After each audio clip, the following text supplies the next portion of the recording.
Well, you know it's that time of the day, which means it's time for the Sometime in the Daytime show, where we're not sure when this show is filmed, but it is filmed sometime in the daytime.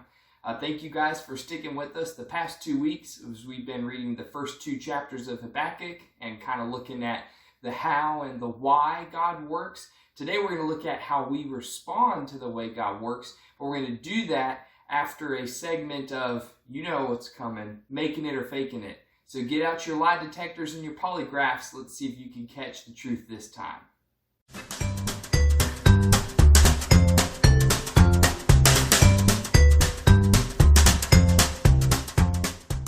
So today we're going to be looking at some amazing feats by members of humanity that may or may not ever be duplicated again, or some of them were never done. See if you guys can spot the fakes. Here we go.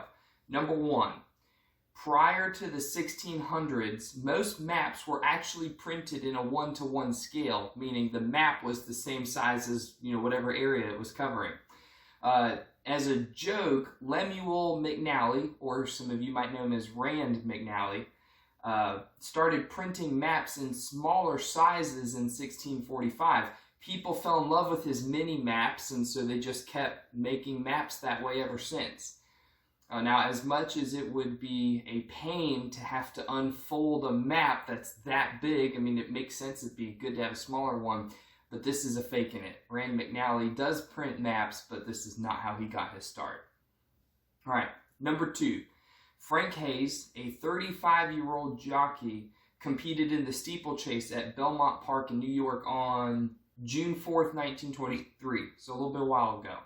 His horse was named Sweet Kiss, and him and his horse were long odds to win the race, but they had an amazing race, and they did win. Unfortunately, he never figured that out because at some point during the race, he had a heart attack, and he is the only dead man to ever win a horse race. Something that ridiculous, you would hope never happens again, because it did actually happen. This is a making it. Poor guy never even knew that he got to win. Number 3.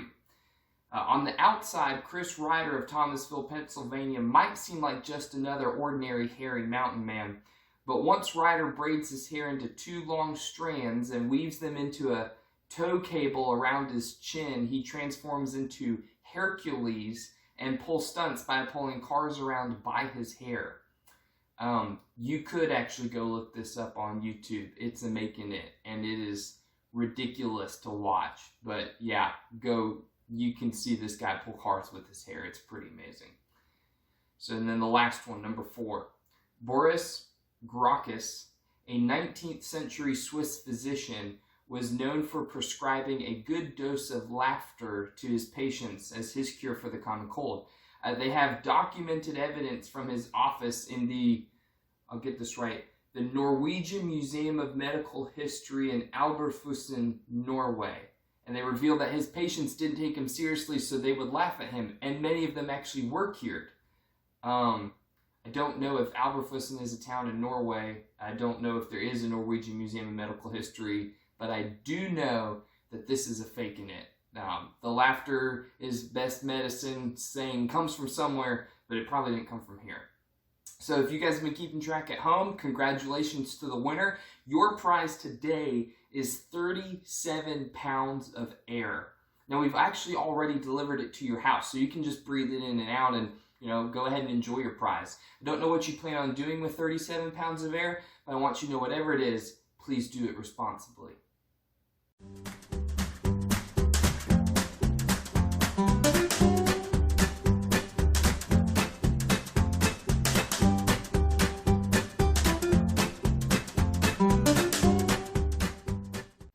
So if you guys remember in our last video, we read a ton of verses. We covered from Habakkuk chapter 1, verse 13, all the way through the end of chapter 2, which was another 20 verses. And we kind of looked at, building off of week 1, we have this question of, I see you're doing something, God. How can you be at work in the middle of this? Last week we talked about why. Why does God choose to work the way that he does? Because this is the progression that Habakkuk goes through, right? I mean, he asks God, how could you be at work in this Babylonian invasion? They're going to come and take over my people. How could you be at work in that? And God answers Habakkuk. And then last week we saw that Habakkuk says, okay, God, I get that that's what you're going to do. Why do you choose to work that way? And we saw this main point, that God works to uphold his glory and his authority to the nations. That why God works the way he does is because he's trying to reveal to you and to me and to everybody else more of who he is and what he's done for everyone. And we're going to look at that a little bit more today in Habakkuk chapter 3, because Habakkuk 3 contains the response of Habakkuk to what he's seen from God from the first 2 chapters. So go ahead and grab your copy of God's Word. Meet me in Habakkuk chapter 3. It is on page 1034 if you have this Bible. If not, you'll have to find it. But we're going to read Habakkuk chapter 3, starting in verse 1. A prayer of Habakkuk the prophet according to the Shigionoth. O Lord, I have heard the report of you, and your work, O Lord, do I fear. In the midst of the years, revive it. In the midst of the years, make it known. In wrath, remember mercy. God came from Teman, and the Holy One from Mount Paran. His splendor covered the heavens, and the earth was full of his praise. His brightness was like the light, rays flashed from his hand, and there he veiled his power. Before him went pestilence, and plague followed at his heels. He stood and measured the earth. He looked and shook the nations. Then the eternal mountains were scattered, the everlasting hills sank low. His were the everlasting ways. I saw the tents of Cushan in affliction. The curtains of the land of Midian did tremble. Was your wrath against the rivers, O Lord? Was your anger against the rivers, or your indignation against the sea, when you rode on your horses on your chariot of salvation? You stripped the sheath from your bow, calling for many arrows. You split the earth with rivers. The mountains saw you and writhed. The raging waters swept on. The deep gave forth its voice. It lifted its hands on high. The sun and moon stood still in their place, at the light of your arrows as they sped, at the flash of your glittering spear. You marched through the earth in fury. You threshed the nations in anger.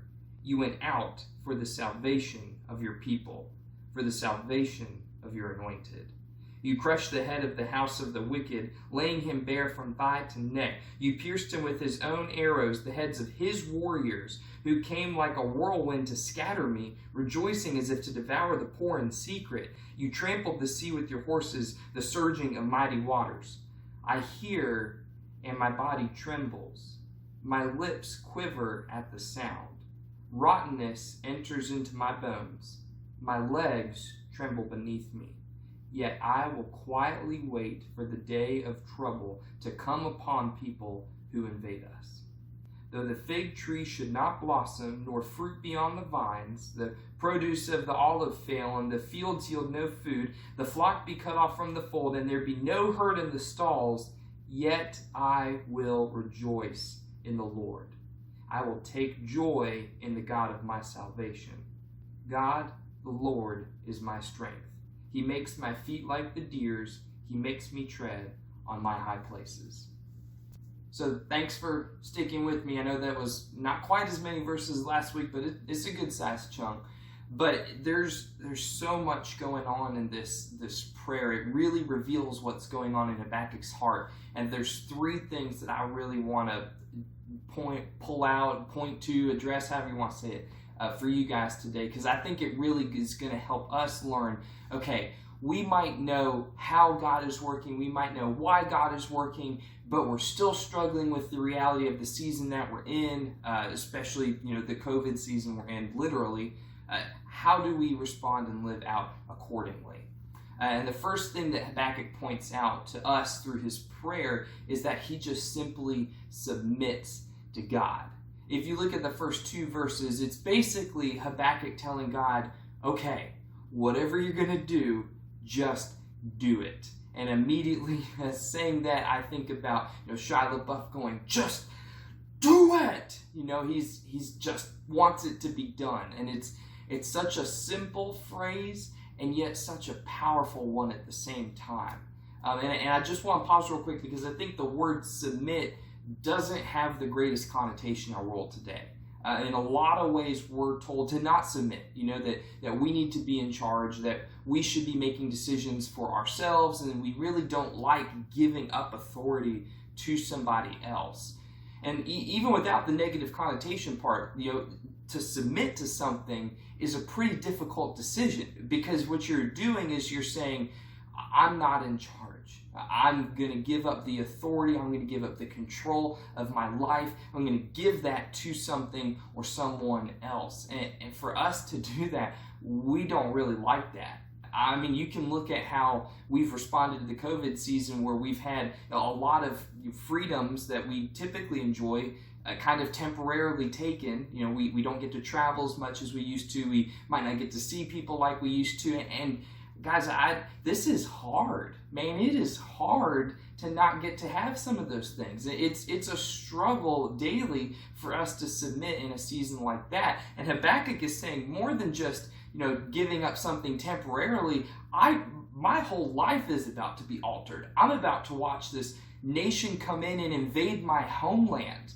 So for him, submission is not just something that's temporary, it's something that is permanent. And this is a crazy situation to be submitting in. So the fact that Habakkuk is able to submit to God is, it's mind-blowing. It's really tough for me to wrap my mind around. But he does this because of two other things. And those are the other 2 points today. So we have to understand whatever God's doing, we have to be submitted to it, because otherwise we're going to miss it. And that's the vein that Habakkuk gets into throughout the rest of chapter 3. And he kind of leads into, so how I'm able to get to this place where I can say, yes, I will submit to you, God, and what you're doing, I trust you. The way he gets there is the second thing, that he remembers who God is and what he's done. That's a phrase we've talked a lot about, and not just in this series, but in some of the previous ones too, really remembering who God is and what God's doing. And why Habakkuk cares about this, and you can tell in verses 3 through 11, he's kind of taking you and himself back through the history of Israel. And he's remembering all the different ways that he's seen God reveal his glory to the people of Israel and to Habakkuk himself personally. If you guys remember in the last video, we talked about God's glory kind of just being God's godness. That when God reveals his glory, he's revealing all of who he is to, whoever he's revealing his glory to the nations typically. So Habakkuk is thinking about all the different ways he's seen God make himself known to him and to the nation of Israel, and that's 3 through 11. Then 12 through 15, he says, but God, more than just making yourself known, you've also been very active, in this whole period too. And so he's been thinking about, what have I seen God been doing? And he sees how God has always been fighting for his people. He's been striving to make that relationship right between his creation and him. He's been fighting, working towards that throughout all of Israel's history. And guys, I think what's so important about being able to remember this for us is that this is the gospel, and this is what God has for us. When you think about, what Habakkuk is talking about, God making who he is known to us, you and I can't understand our purpose for life apart from knowing who God is, because when you see who God is, you see, wow, I am not at that level. And there is something that is keeping me from being with God as I was made to be. And what we call that brokenness, that distance, that separation, we call that sin. That sin has broken you and I apart from God. So the more we know who God is, the more we see the reality we are not there. And there is something that keeps us from being there, and that is sin. And that is something, guys, that we cannot overcome on our own.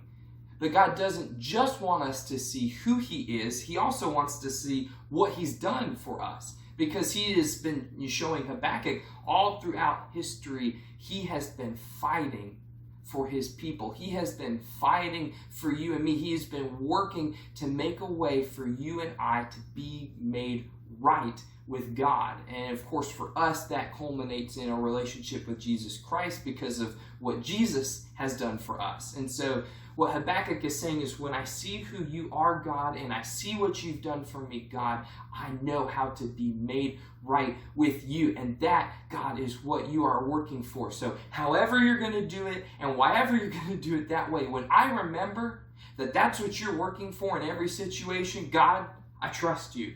God, I submit my life to you. I want that work to be done in my life. And guys, what a declaration for us to be in that same season, where we're struggling with this virus that's out there, and it's very unpredictable, and it's very unknown, and it's very deadly. For us to say, God, I don't know how you're working through this. God, I don't know why you're choosing to work, but I don't have to know that, because God, whatever you're doing, I know you're making yourself known to us, and I know that you're working to restore me and my friends and my neighbors and my family and then my world to you. And God, I trust you.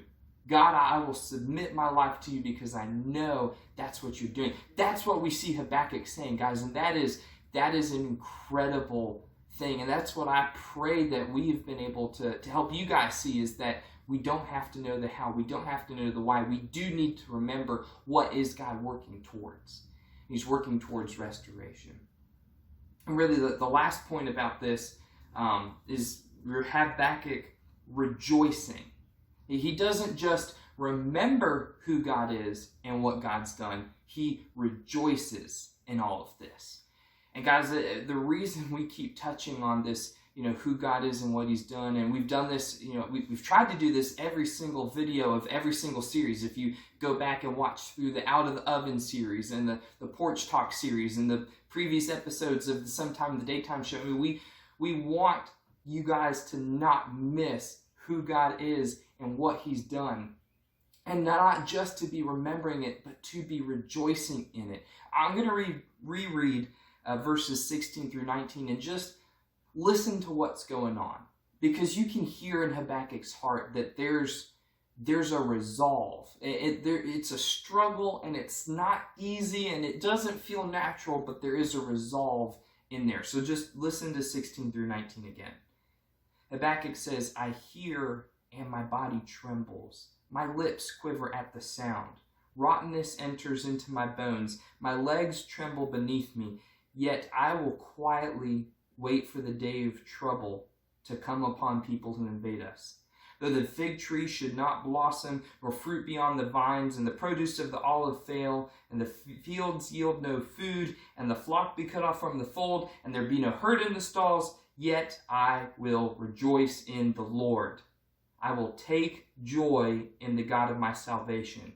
God, the Lord, is my strength. He makes my feet like the deer's. He makes me tread on my high places. I think when we talk about remembering, who God is and what he's done, and choosing to submit to that, sometimes, and I hope we've not been doing this, and I apologize if we do, we make this seem like it should be an easy thing, or it should be something that immediately fixes everything. And guys, the reality is that's not always the case. Habakkuk is choosing joy, even though he knows, hey, me choosing joy still means this nation of Babylon is going to come invade my home. I'm still going to lose my land. I'm still going to lose my family. I'm still going to lose my friends. I have no clue what my life is going to look like. So it's not going to be easy for us to choose to submit to God. In fact, it's way easier for us to just do whatever we want. It's not going to be easy. And the second little tidbit on that too is it's not also exciting. And it might not mean that everything is just okay or going back to normal. Because Habakkuk is saying, look, me choosing to submit to you means I see, look, the trees are not in blossom. There's no fruit on the vines. The fields are bare. There's no animals around. This is not a happy, joy picture of submitting to God. And yet he chooses to rejoice and say, God, I recognize, and this is something we talked about in the Porch Talk series, that my hope is not dependent upon anything that goes on here. Nothing that I can do, nothing that I see anybody else do. My hope does not depend on that. It has nothing to do with anything I can do, but it has everything to do, God, with who you are and what you've done for me.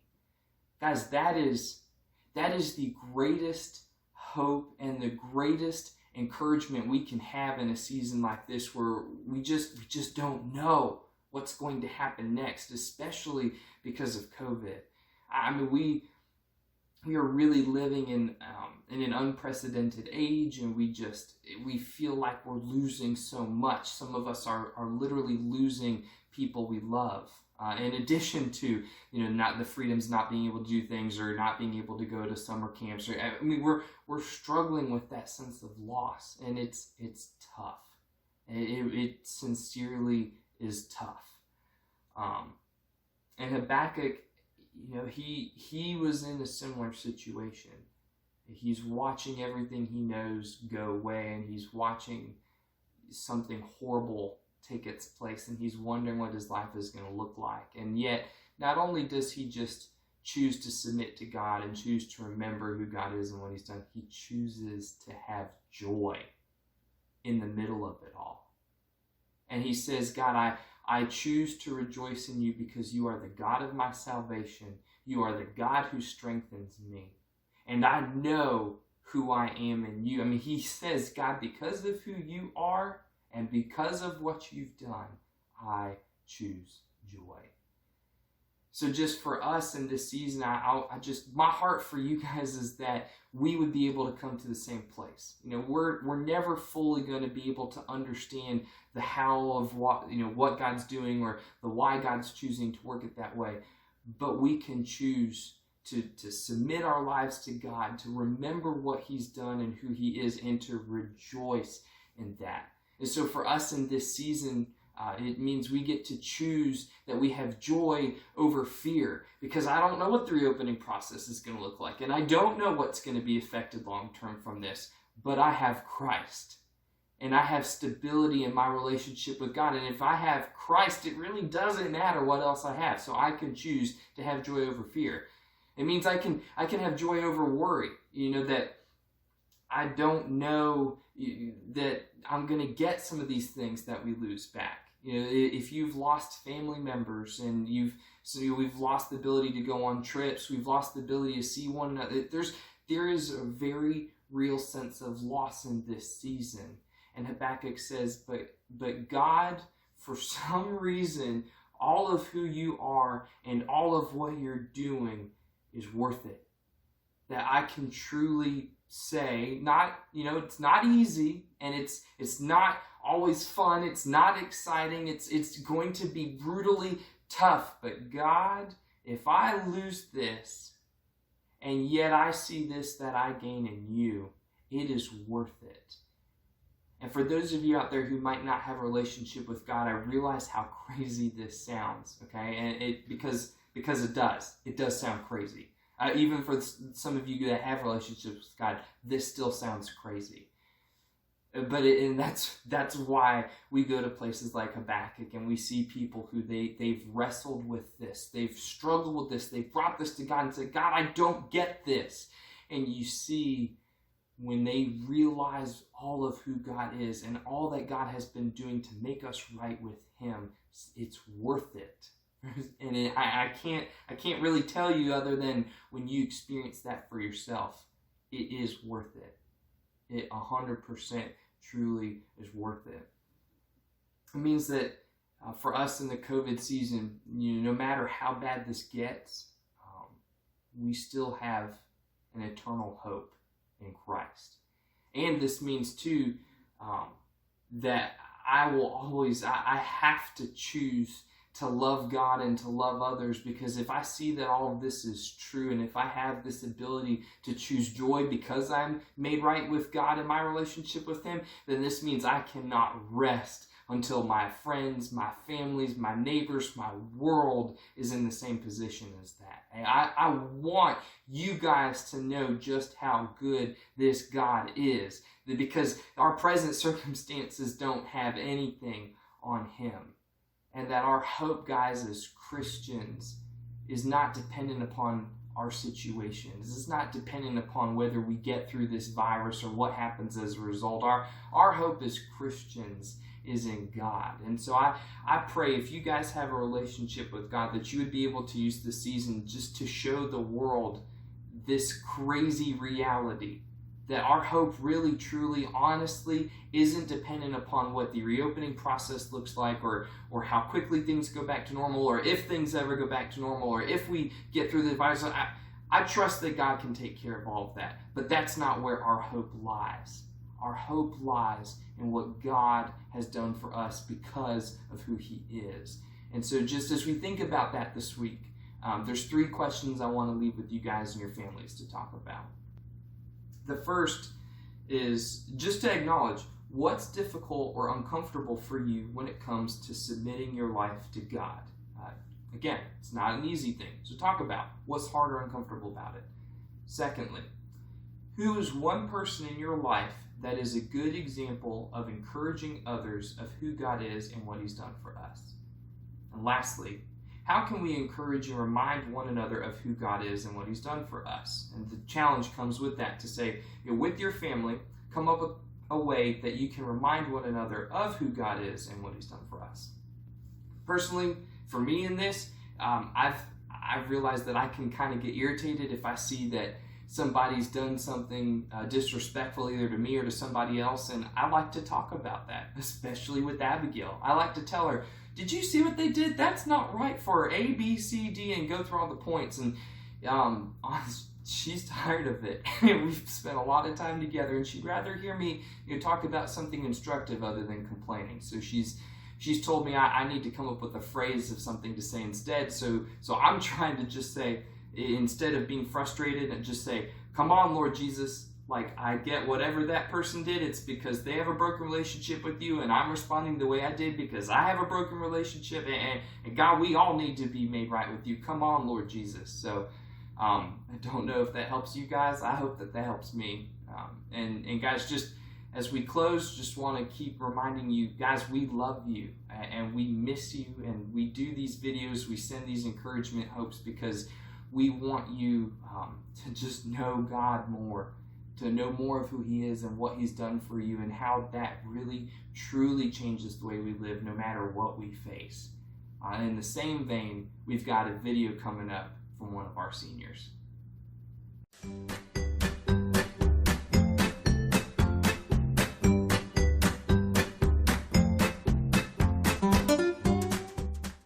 It's Savannah and Lauren, and we're here just to give you a little encouraging message about having patience during this time. I know it sucks, especially for seniors, missing out on all of those special activities that go along with the end of your senior year, but it's really important to have patience and just know that throughout all of this, God is in control, and that at the end of this, we'll come out stronger and better. And, even if you're not a senior, if you're not one of those people hitting those big milestone moments in your life right now, or like missing out on something big that you thought you were going to have this year, we're here for you, but more importantly, so is God. Our God is just as good today as he was before all of this started, and just because he seems silent right now doesn't mean that he's not still working behind the scenes. I believe that we're all going to be really immensely blessed after this, and I just pray that all of you guys will just trust in the Lord and the plans that he has for our lives, because that's ultimately what's best for us. All right, we love you guys, and we'll see you soon.